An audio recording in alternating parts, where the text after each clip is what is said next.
Фрлени мартовечки сандаци на Русино ги растревожија и вознемирија гостиварци. Сандаците завршиле на депонијата вчера, пошто на социјалните мрежи беа објавени видеа и фотографии.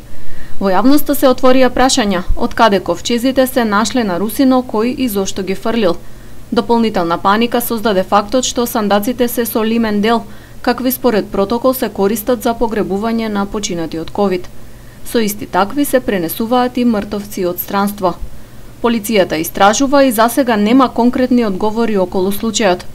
Од јавното предпријатие Комуналец велат дека сандаците вчера наутро ги собрале од дива депонија кај гробиштата во населбата Млаки. Тоа го направиле по реакција на граѓани.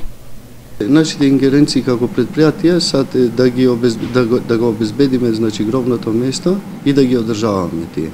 Но по повици од граѓаниве дека има неколку сандоци во грабиштаве, ние се организиравме како предпријатие, отидовме, ги соберавме и го носивме до депонија. Тоа е нашава обврска и толку. Од ИВЗ соопштија дека починатите од ковид се погребуваат според протоколи. Ковчезите не се отвораат и сите религиозни обреди се извршуваат откако сандаците ќе бидат веќе спуштени во земјата. Директорот на Комуналец вели дека погребувањето на мртвите со корона е под надзор на надлежни комисии.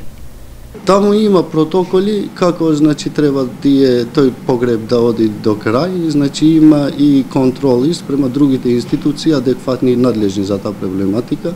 Фактички кога има такви случаи, има и таков надзор од истиве тие институции кај што до крај го следат погребот. Од СВР Тетово соопштија дека преземаат мерки за откривање кој и зошто ги оставил сандаците. Ќе се утврдува дали постојат основи на сомнение за сторени кривични дела, односно дали има елементи на непостапување по прописи во време на епидемија или на ширење на заразна болест. Полициските службеници кои вчера биле испратени по сознанија за фрлени мртовечки сандаци не нашле погребална опрема на посочените места. Екипата на телевизија Кисменада денес на Русино ги снимаше ковчезите. Некои веќе до половина затрупани со земја, некои искршени на делови.